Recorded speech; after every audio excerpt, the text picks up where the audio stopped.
ভাঙন ঠেকাতে এবার স্থায়ী বাঁধ নির্মাণ। কোথায়? আলিপুরদুয়ারে নোনাই নদীতে, সেখানে বোলজারের বাঁধ। 10 লক্ষ টাকা বাঁধ নির্মাণ সেচ দফতরের। এ বিষয়ে ডিটেলে জানবো, রাজকুমার রয়েছে আমার সঙ্গে। রাজকুমার, স্থানীয় বাসিন্দারা কতটা খুশি? সেচ দপ্তর 10 লক্ষ টাকা ব্যয়ে এই বাঁধ নির্মাণ করছে, বোলজারের বাঁধ তৈরি করে দেওয়া হচ্ছে, কি বলছেন স্থানীয় বাসিন্দারা?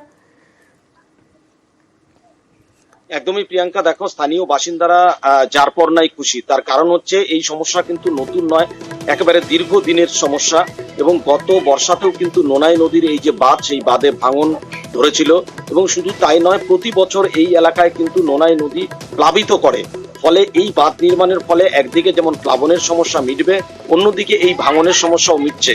এলাকাটি একেবারে শহর লাগোয়া হওয়ায় বর্ষার সময় এই দুর্ভোগ থেকে তারা মুক্তি পাচ্ছে।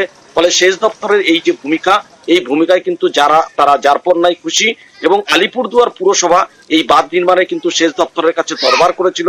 ফলে পুরসভা এবং সেচ দপ্তরের এই যৌথ উদ্যোগে এই যে বাঁধ নির্মাণ হচ্ছে, তাতে শহরের মানুষেরা খুব খুব খুশি। প্রিয়াঙ্কা, প্রশাসনিক আধিকারিকেরা তারা যেমন আজকে গিয়েছিলেন পরিদর্শনে, কখন গিয়েছিলেন, কি জানা যাচ্ছে? দেখো প্রিয়াঙ্কা, আজকে সকালবেলায় কিন্তু আলিপুরদুয়ার পুরসভার যে আধিকারিকরা আছে, অর্থাৎ চেয়ারম্যান, ভাইস চেয়ারম্যান এবং সেচ দপ্তরের কর্তারা ওই এলাকায় গেছিলেন। তারা বাঁধ নির্মাণের কাজ যেমন দেখেছেন, তেমনি স্থানীয়দের সাথে কথা বলেছে। স্থানীয়দের কোনো অভাব অভিযোগ রয়েছে কিনা সেই বিষয়েও কথা বলেছে। এবং প্রসঙ্গক্রমে বলে রাখি, এটা যেই এলাকায় এই বাঁধ নির্মাণ হচ্ছে, 17 নম্বর ওয়ার্ড, সেখানে কিন্তু যে কাউন্সিলর মাম্পি অধিকারী, তিনি আলিপুরদুয়ার পুরসভার ভাইস চেয়ারম্যান।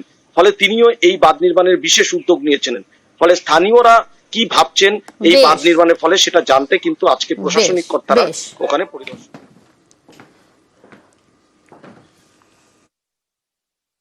এটা আমি ছোটবেলা থেকে দেখে আসছি যে জলের সমস্যা, বাবা মার মুখে শুনে আসছি এখানে পুরো বুক জল হতো, এখনও তাই হচ্ছিল। এটা আমরা সব পাড়ার লোকজন মিলে আমাদের ভাইস চেয়ারম্যান তথা কাউন্সিলরকে জানানো হয়, আর উদ্যোগেই আজকে আমাদের এই নতুন বাঁধ হচ্ছে।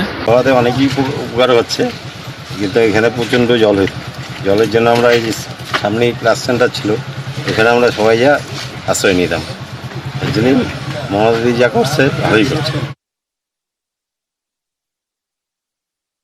প্রায় 400 মিটারের মতন বাঁধ হবে এখানে। প্রায় 10 লক্ষ টাকা ব্যয় এই বাঁধটা নির্মাণ হবে এখানে। শুধু এই ওয়ার্ডে নয়, 17 এবং 15 নম্বর ওয়ার্ডে দুটো জায়গায় আমাদের পৌরসভা এলাকায় বাঁধ হবে। এবং আর তাছাড়া জেলায় তো বিভিন্ন জায়গায় হবে। মমতা ব্যানার্জির নেতৃত্বে এখানে এই বাঁধ হওয়ার ফলে মানুষের অনেক উপকৃত হবে।